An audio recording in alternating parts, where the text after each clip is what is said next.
Like an Eddie Stobart truck overtaking an Audi, Andre Greipel finally rumbled out of Mark Cavendish's shadow yesterday, beating his former teammate and eternal enemy for a brilliant stage win. Today, we'll see if he can repeat the manoeuvre. Hello, hard to picture Andre Greipel spending 4 years in Mark Cavendish's shadow. Must have been curled up in the fetal position, it's the only way he'd fit.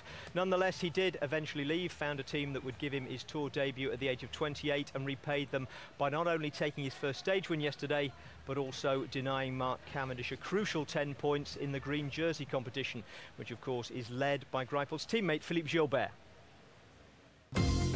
Mark Cavendish did draw closer though. His 35 points for second yesterday leave him 29 behind Gilbert and 12 behind Jose Joaquin Rojas, who all things being equal he should overhaul.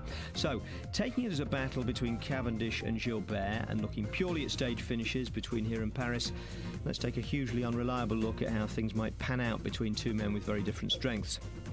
Today should see a significant Cavwood swing, perhaps enough to give him the lead for the first time in the race. The next sprint finish in Montpellier on stage 15 also favours pure speed, which favours Cavendish. Stage 16 though is Gilbert territory with a climb close to the finish and a fast descent into Gap. And if he can get over the big climbs along the route the next day, he might gain more ground in Pinerolo. The final sprint stage of course is on the Champs-Élysées a week on Sunday, which is fast becoming Cavendish Avenue. All of which is an elaborate way of saying we've got absolutely no idea. No, what it means, Chris, is that the intermediate sprints are more important than ever, which is exactly what the organisers wanted when they redesigned the competition. Yeah, and it looks to be working out well, doesn't it? I mean, literally, as you say, you've got to sprint for everything, not just the finishes. It's not going to be enough. You've got to go for those intermediate sprints, and it's a battle between Gilbert and Cavendish, ostensibly.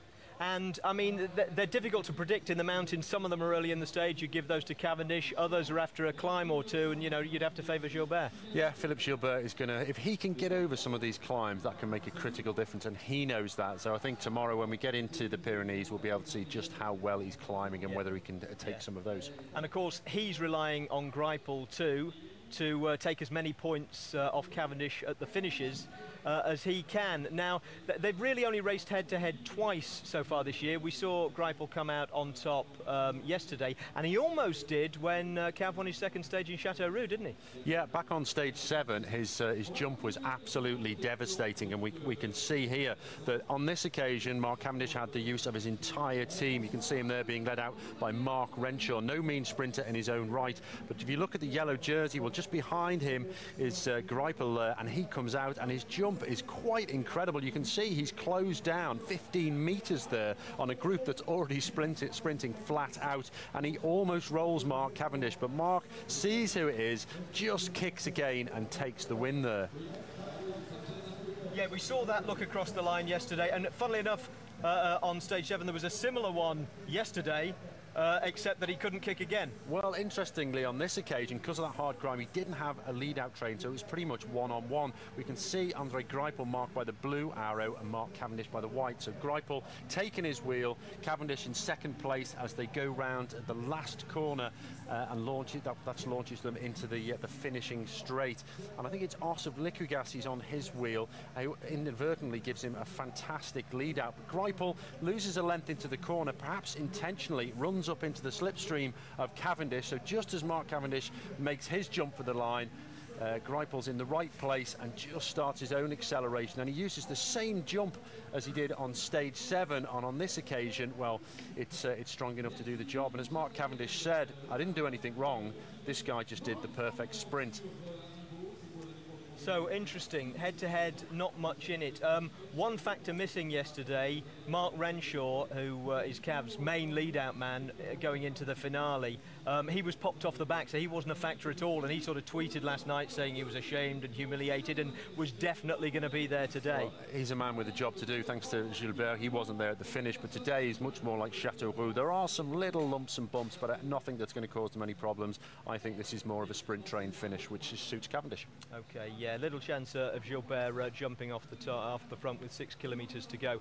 Let's take a look at the route map then for today. There it is, 167.5 kilometres from Blaye-les-Mines to Lavaur, with just a couple of small climbs en route. Nothing to bother the yellow jersey contenders today, unless the weather or crashes intervene. They'll be saving their legs for the Pyrenees tomorrow. The intermediate sprint is pretty much slap bang in the middle of the stage at Gaillac after 85 kilometres. And the day's inevitable breakaway should be reeled in before the finish, so that Greipel, Cavendish, Rojas, Gilbert and anybody else who thinks they're hard enough can fight it out at the finish. There's the rollout this morning. The good news is that Johnny Hogeland, King of the Mountains and recipient of the Tour de France barbed wire cross for bravery, was in it. Jean Gadret of AG2R, though, was not, which his teammate Nicholas Roach might also view as good news, given Gadret's refusal to hand over his bike when Roach had a mechanical last year. No change at the top of the standings. Thomas Voerkler has a lead of 1 minute 49 over Luis Leon Sanchez. Then it's Cadel Evans, Frank and Andy Schleck, the HTC pairing of Tony Martin and Peter Velets, and pretty much the last Radio Shack leader standing, Andreas Kleurden. As well as leading the points competition, Philippe Gilbert is also 9th overall. Nicholas Roach is 13th, 2 spots behind Ivan Basso and 2 ahead of Robert Hazink. Alberto Contador is 16th, Samuel Sanchez 20th, David Miller 28th, and Geraint Thomas 32nd. Well, here we go. This is Amiga Farmer Lotto, the green jersey, and all the big boys are helping out here now. They've only got 6 riders left on this team. Greipel, who won yesterday, is going to lead out Philippe Gilbert here for the maximum points.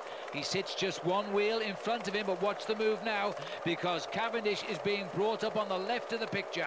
Now it's Bernie Eisel, then it'd be Matty Goss, then Mark Renshaw. They know how to do this. In fact, they've got to the front, and in fact, you can just see there that Philippe Gilbert is getting squeezed out at the back end of that line. Now the big acceleration. Well, it's foregone conclusion. Why doesn't Mark wait for the rest? He's just checking them out. He's not bothering to really open up the afterburners here. Greipel's coming after him, but it's a formality this, and a good deal of play. Better kick again, Mark. As he swung out here, sorry, now he comes out of the slipstream, and it's a one-on-one again. Greipel and Cavendish. This time, it is Cavendish who wins, and Greipel was wondering where Philippe Gilbert was. Well, the problem is now these boys haven't given up. Hey, that's not in the script. They're supposed to give up now and go back into the field. They refuse to do that. 6 kilometres to go. They've only lost 6 seconds since 10 kilometres to go of their lead. Now, this is making it extremely difficult for HTC Hyro, because they are using too many men to close the gap to the leaders, and therefore losing the men who will lead out Cavendish for the finish.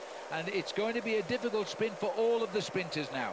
Well, these guys now are going to be starting to think, right, this is a possibility of a victory here this afternoon, so somebody may well try to make a move on the run in towards the finish. Finally, HTC have got some help. It's the pale blue and pink jerseys of Team Lampre. And just at the back there, and the wheel of Mark Cavendish, you can see a rider on a lime green bike, and that, of course, is Alessandro Petacchi. Well, it took a while, but at last Lampre has realised the seriousness of this situation. They have a big sprinter in Alessandro Petacchi, but they finally put 2 boys on the front to help out. Fletcher, the man that crashed in that terrible accident a couple of days ago, now slipping towards the back of the race here and just hanging on as they run into the finish. 5.6 kilometres to go. The gap is now 15 seconds, they are saying, from the cars. There's always that 2-second discrepancy. Well, what the indication is, though, is the gap is coming down. It was locked in for a long period of time at around about the 30-second mark. But as we're getting closer to the finish now, the urgency coming into the teams of the sprinters, they do not want to get cheated of their chance of glory this afternoon, because after this, it's into the high mountains, and they will be into the Autobus, the group of riders at the back of the Tour de France who struggle to survive through the mountain passes. A tall figure in black has come through now, replaced Simon Gerrans for Sky, is Christian Knies, the German man, former German champion on their squad. These are the leaders, still getting on with the job in hand, and agonisingly slowly, the big pack is pulling them back. The clock is saying 15 seconds now, 5 kilometres to go to the finish. They're getting desperate in the peloton, the road's remaining quite narrow as we run down towards the finish in Lavaur. 9 seconds is the official gap between the 6-man leading group and the front end of the main field, and it's still under the control of Team Lampre. Big move now coming from Lars Boom. This is a last desperate ditch effort. 4.5 kilometres. Mikel Delarge is really digging deep for the energy, and a little bit of an attack going there by Ruben Perez. No, it's by Bohm himself who's made the move. And Lars Bohm now, is he going to ride alone to the finish and fool the sprinters at their own game? This guy can do it. He's the time trial champion of Holland. He's also a terrific man against the watch. Well, he's the one rider in that breakaway who could possibly create the surprise.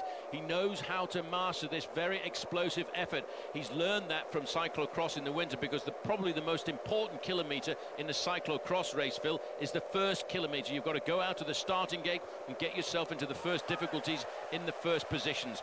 Lamprey now taking over some help. There's Bernie Eisel sitting in second position. Behind him, it's Tony Martin. Behind him, it's Mark Renshaw. The black and white jerseys on the right-hand side of HTC High Road are, of course, Team Leopard Trek. That's Fabian Cancellara locked on his wheel, as if it's a limpet mine locked onto a submarine, is Andy Schleck.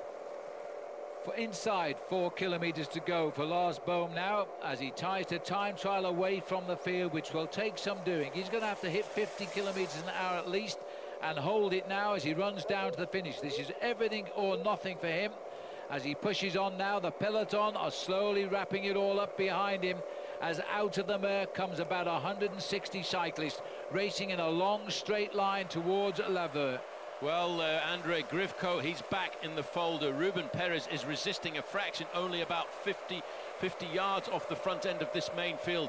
And Lars Boom really has put in a solid effort there. You can see the remnants of the breakaway. It's now, they're going to get swept up. That will leave just one man off the front of the peloton here this afternoon. And one man who could create the massive surprise and outwit the sprinters, Lars Boom. 3 kilometres to go as they pass under the banner. Everybody is back except one man. So the breakaway went 13 kilometres in. Most have been caught at 3 to go. Lars Bohm is still disrupting the thought of the sprinters here, as the workhorses from their teams are still having to try to reel this man in.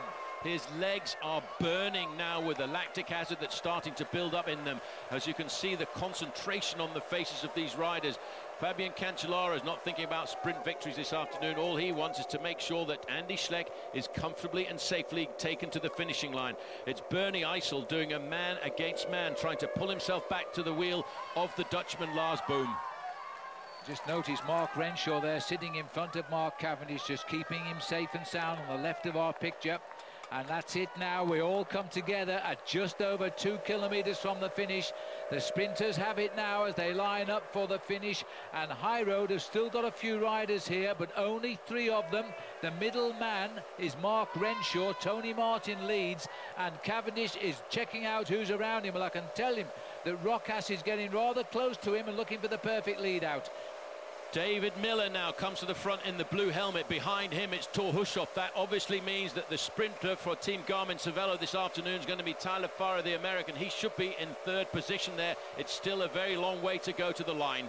Another demonstration of how to ride a great time trial by the Scot here, David Miller. He really is superb at this sort of a run. They're looking now at 1.5 kilometres to go. Farrar is the man on the far right, battling to get into the line. Julian Dean trying to get himself in front of his team leader here. Julian Dean, the pilot fish, there floating in the wind is the 1 kilometre flag. The main field is under the control of our Garmin-Cervelo. David Miller will do a long turn. He will try and leave the last lead out to Thor Hushoff, who's there in his World Championship jersey, and now getting himself into that line is Julian Dean, the Kiwi. Zigging and zagging on dodgy riding going on the right there with the elbow going out, as we see now Sky coming through in the middle here. Sky are going to get mixed up with this one today as they now get under that 1 kilometre to go. Are they getting control of the peloton for the British squad? Well, Team Sky now riding alongside the team of Garmin-Cervelo. It's Julian Dean who's on the front of making a massive big turn here. Slipping back into about 4th position is Thor Hushoff. Now, as they line up for the finish now, Greipel is also in the mix here again. He's going to look for Mark Cavendish. Tyler Farrar has got himself too early on the front on the right now as they open up the sprint on the left here.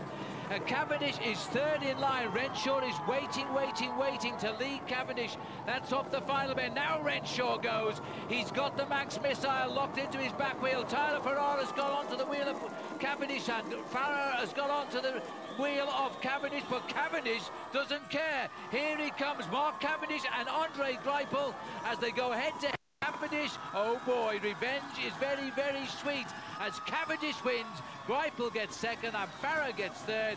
Well, it just took 24 hours to get your own back. Well, that was a perfect lead out once again by Mark Renshaw of Australia to put Mark Cavendish in the right position to just accelerate and catapult himself to the finishing line. There's the yellow jersey of Thomas Vogelfield, so there'll be no more change in the overall standings. Cavendish, Greipel, right up there as well, Tyler Farrer. Well, a tremendous result of pure sprinters, and it was see, Mark Cavendish missed his man yesterday in Mark Renshaw, who was dropped on the final climb and couldn't take him to the line. But it's all back to status quo now as Mark Renshaw delivered the missile to a perfect lift-off, and he's just pipped Andre Greipel in the sprint. Well,